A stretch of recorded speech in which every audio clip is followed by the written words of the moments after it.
अस्सलामुअलैकुम। आज की क्लास नंबर 6 में मैं आपको स्मूथ एनिमेशन के बारे में बताऊंगा। प्रीवियस क्लासेस में मैंने आपको बताया था कि की फ्रेम्स की मदद से एनिमेशन की जाती है, लेकिन वो आपको सिर्फ बेसिक चीज़ें बताई थी। आज मैं आपको ये बताऊंगा कि स्मूथ एनिमेशन कैसे की जाती है और कैसे स्पाइक बनाया जाता है। सबसे पहले मैं आपको ये बताता हूँ कि स्पाइक किसे कहते हैं। स्पाइक का मतलब किसी चीज़ का अचानक चेंज होना है। तो आप शुरू करते हैं। मैंने अपनी टाइमलाइन पर एक लोगो की लेयर रखी है। पहले इस लोगो की पोजीशन सेट करते हैं। मैं इफेक्ट कंट्रोल में जाऊंगा और अब इसकी पोजीशन सेट करते हैं। मैंने एक स्टार्टिंग पॉइंट में एक की फ्रेम ऐड कर दिया पोजीशन का। अब कुछ फ्रेम आगे जाने के बाद इसकी पोजीशन चेंज कर देंगे। अब मैं वीडियो को चला कर देखता हूँ।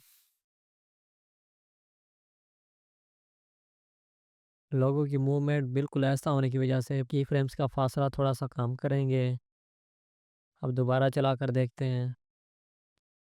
अब आपने देखा कि लोगों ने एक सेम स्पीड से मूव किया, मतलब लोगों की स्पीड में कोई चेंजिंग नहीं हुई। जिस स्पीड से उसने चलना शुरू किया उसी स्पीड पर ही वो रुका। मतलब उसकी स्टार्टिंग पॉइंट में जो स्पीड थी एंड तक वही स्पीड उसकी रही। ना सेंटर में चेंज हुई, ना ही फास्ट में, और ना ही एंड पर उसकी स्पीड चेंज हुई। मतलब जैसे एक रोबोट सेम स्पीड से चलता है और सेम स्पीड पर रुकता है, इसकी मोशन भी वैसी ही थी। अब मैं इस लेयर की डुप्लीकेट लेयर लेता हूँ। डुप्लीकेट लेयर लेने के लिए मैं आल्ट पर होल्ड करूंगा और इस लेयर को पकड़ कर ऊपर वाले लेयर पर रख दूंगा और फिर आल्ट के बटन से हाथ हटा दूंगा। तो अब देखें मेरी दो लेयर बन गई। अब इन दोनों लेयर में से किसी एक पर क्लिक करके मैं इफेक्ट कंट्रोल में जाऊंगा और लोगो की पोजीशन चेंज करूंगा। पहले मैं इसको पीछे ले आता हूँ, इसकी पोजीशन रखते हैं इस जगह पर। अब देखिए मैंने दो लेयर बनाई थी तो इसलिए मेरे लोगो भी दो हैं। अब इसको इस जगह पर लाएंगे। अब इस जगह भी इसकी पोजीशन वही रखेंगे जो पहले की फ्रेम पर थी। अब दोनों की पोजीशन चेक करते हैं। आपने देखा कि लोग सेम स्पीड से मूव कर रहे थे। अब एक की स्पाइक बनाएंगे, मतलब स्मूथ एनिमेट करवाएंगे, और एक की स्पाइक नहीं बनाएंगे। स्पाइक बनाने के लिए मैं पोजीशन के एरो पर क्लिक करूंगा और यहाँ से मैं इसे एडजस्ट करूंगा। और इस जगह आपको एक ब्लू लाइन नजर आ रही होगी और इस जगह भी। इसको पकड़कर आप स्पाइक बनाएंगे। ये देखें स्पाइक बन रही है। इसको भी पकड़ कर ठीक करेंगे। स्पाइक का मतलब है कि इस जगह से स्पीड कम होगी और इस जगह ज्यादा होगी। मतलब इस साइड पर कम कम से ज्यादा होगी और इस साइड पर ज्यादा से कम होगी। अब वीडियो को चला कर देखते हैं। अब आपने देखा कि जो नीचे वाला लोगो था उसने सेम स्पीड से मूव किया, और जो ऊपर वाला लोगो था कि इस जगह पर स्पीड कम थी और इस जगह सेंटर में ज्यादा थी और एंड में फिर से कम हो गई। वीडियो को दोबारा फिर से चलाते हैं। ये देखें जो ऊपर वाला लोगो है उसकी स्पीड अभी कम है और अब ज़्यादा हो गई और अब फिर से कम हो गई। मतलब इसने सेम स्पीड से मूव नहीं किया, और जो नीचे वाला लोग है वो सेम स्पीड से मूव कर रहा है। नीचे वाले लोग भी सेम स्पीड का रीज़न ये है कि हमने इसकी स्पाइक को एडजस्ट नहीं किया। अब इसकी स्पाइक देखते हैं, एरो पर क्लिक करेंगे। अब ये देखें इसकी स्पाइक बिल्कुल सीधी है, बिल्कुल एक स्ट्रेट लाइन है। अब मैं एक और लेयर बनाऊंगा। अब इसकी पोजीशन सेट करेंगे। अब देखें 3 लेयर बनाने से मेरे पास 3 लोगो अपीयर हो गए। अब एक की स्पाइक स्टार्ट में रख देते हैं। इस सफाई का मतलब है कि इस जगह से लोगों की स्पीड ज़्यादा होगी और फिर आहिस्ता आहिस्ता कम होगी। अब इसको ज़रा चला कर देखते हैं, इसको हाइड कर लेते हैं। ये जो आइस का ऑप्शन है, अगर इन पर क्लिक कर दिया जाए तो उनके सामने वाली जो लेयर होगी वो हाइड हो जाएगी। तो मैंने इन दोनों लेयर को हाइड कर लिया है। अब इसको चला कर देखते हैं। देखिए बिल्कुल अचानक स्पीड ज़्यादा हुई और फिर आहिस्ता आहिस्ता कम हुई। अब एक और स्पाइक बनाते हैं।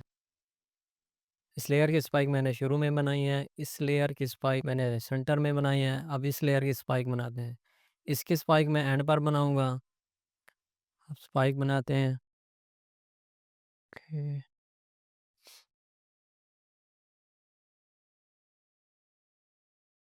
अब वीडियो को चला कर देखते हैं। मैंने 3 डिफरेंट लेयर की डिफरेंट स्पाइक बनाए हैं, लेकिन इनका टाइम और स्पेस बिल्कुल सेम है। मतलब ये सेम जगह से शुरू होते हैं और सेम जगह पर ही रुकते हैं, और इनका टाइम भी सेम है, लेकिन इनकी मोशन जो है वो चेंज है। अब ये देखें एक लोगो इस जगह पर है, एक लोगो इस जगह पर और एक लोगो इस जगह पर, लेकिन ये अपनी जगह पर सेम टाइम में ही पहुंचेंगे। इनके आगे पीछे होने का रीज़न ये है कि इनका स्पाइक जो है किसी का आगे है, किसी का पीछे और किसी का सेंटर में है। मैंने इस लेयर को अनहाइड किया है और बाकी 2 लेयर को हाइड किया हुआ है। अब इसको चला कर देखते हैं कि इसकी मोशन कैसे है। इस लोगो की मोशन पहले आहिस्ता थी, फिर अचानक से ज़्यादा हुई और फिर आहिस्ता होगी, क्योंकि इसका स्पाइक सेंटर में बना हुआ है। अब इसको हाइड करते हैं और इसको अनहाइड करते हैं। इस लोगों की मोशन देखें तो पहले नॉर्मल थी, आहिस्ता-आहिस्ता से फिर इसकी तेज़ हुई और फिर अचानक से कम हो गई, क्योंकि इसका स्पाइक एंड पर बना हुआ है। अब इसको हाइड करते हैं और नीचे वाले को अनहाइड करते हैं।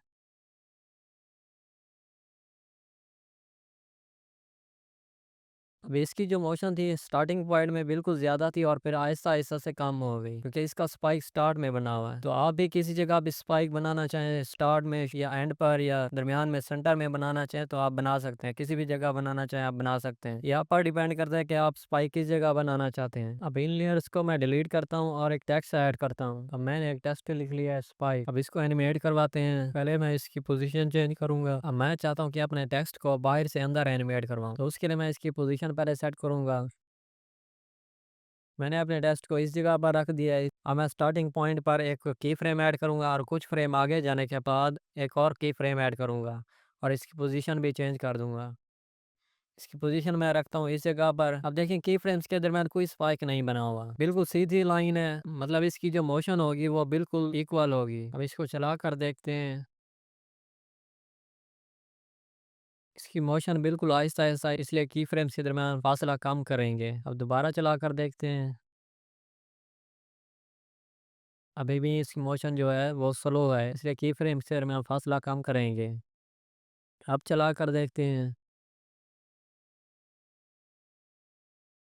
ठीक है। अब देखिए मेरे टेक्स्ट ने बिल्कुल सेम स्पीड से मूव किया। अब की फ्रेम्स के दरमियान एक स्पाइक बनाते हैं और स्मूथ एनिमेशन करते हैं। फॉर एग्जांपल मैं इसका स्पाइक सेंटर में बना देता हूँ तो उसकी एनिमेशन कुछ यूँ होगी। अब देखिए स्पाइक मैंने सेंटर में बनाया है तो ये मुझे कुछ अच्छा नहीं लग रहा। तो मुझे एक सूटेबल एनिमेशन के लिए अपने स्पाइक को दोबारा एडजस्ट करना होगा ताकि मेरे टेक्स्ट की एनिमेशन अच्छी हो। अब उसके लिए मैं अपना स्पाइक जो है वो शुरू में बना देता हूँ। इसको भी थोड़ा इस इधर करेंगे। अब चला कर देखते हैं।